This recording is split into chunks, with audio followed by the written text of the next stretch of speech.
Hello viewers, আসসালামু আলাইকুম। আজ শেয়ার করব শুটকি ভর্তার রেসিপি। তবে সচরাচর আমরা যেভাবে শুটকি ভর্তা করে থাকি, আজ একটু ভিন্নভাবে আপনাদেরকে শুটকিটা করে দেখাবো। আশা করছি আজকের শুটকি ভর্তার রেসিপিটি আপনাদের খুবই ভালো লাগবে। যারা শুটকির অতিরিক্ত গন্ধ সহ্য করতে পারেন না, তারা আজকের রেসিপিটি ট্রাই করে দেখবেন, অবশ্যই ভালো লাগবে।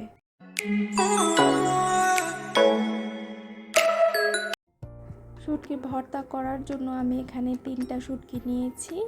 এখানে আমি কিন্তু বাঁশপাতা শুটকিটা নিয়েছি, তবে আপনারা যে কোনো শুটকিটাই এখানে ব্যবহার করতে পারেন। এখন এর মধ্যে আমি হালকা কুসুম গরম পানি দিয়ে শুটকিটাকে খুব ভালো করে ধুয়ে নিব। শুটকির উপরে কিন্তু প্রচুর পরিমাণে আঁশ থাকবে, সেই আঁশগুলোকে এইভাবে হাত দিয়ে ডলে ডলে খুব ভালো করে তুলে নিতে হবে। শুটকিটা ধোয়া হয়ে গেলে তারপরে আমরা আবার এটাকে ঠান্ডা পানি দিয়ে আরও 2বার ভালো করে ধুয়ে নিব। চুলায় একটা পাত্র বসিয়ে এর মধ্যে দিয়ে দিয়েছি 2 টেবিল চামচ পরিমাণ সরিষার তেল। তেলটা যখন হালকা গরম হবে তখন এর মধ্যে দিয়ে দিতে হবে 2টা মিডিয়াম সাইজের রসুন। আরও অ্যাড করে দিলাম হাফ কাপ পেঁয়াজ কুচি, 5টা কাঁচামরিচ। আর মরিচগুলোকে কিন্তু একটু ফেলে দিতে হবে, না হলে কিন্তু ওগুলো ফুটে আপনার মুখে চলে আসবে। আরও অ্যাড করে দিলাম 6-7টার মতো শুকনো মরিচ। এখন সব কিছুকে হালকা ব্রাউন করে ভেজে নেব। চুলার জাল এ পর্যায়ে মিডিয়াম হিটে থাকবে।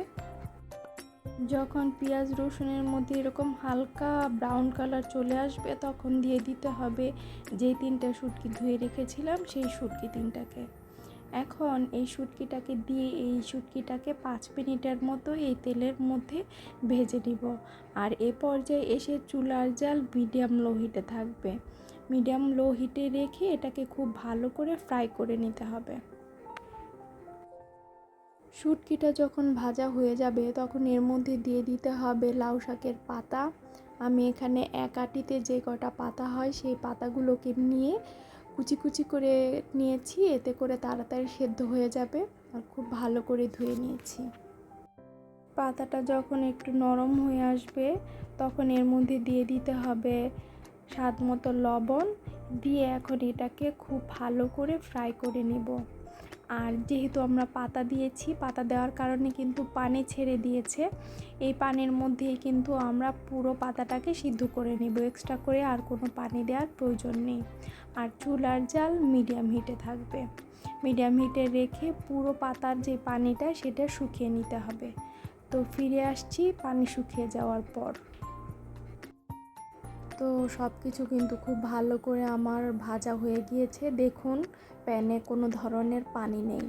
অবশ্যই খুব ভালো করে ফ্রাই করে নিতে হবে, পানি থাকলে কিন্তু ভর্তাটা খেতে মজা লাগবে না। তাই যখন দেখবেন যে আর কোনো ধরনের পানি অবশিষ্ট নেই, পাতাতে একটু প্রেস করে দেখবেন যে পাতা থেকে কোনো পানি বের হচ্ছে কি না। এই স্প্যাচুলা দিয়ে এভাবে করে একটু প্রেস করে করে দেখবেন যে পাতা থেকে আর কোনো পানি বের হচ্ছে কি না।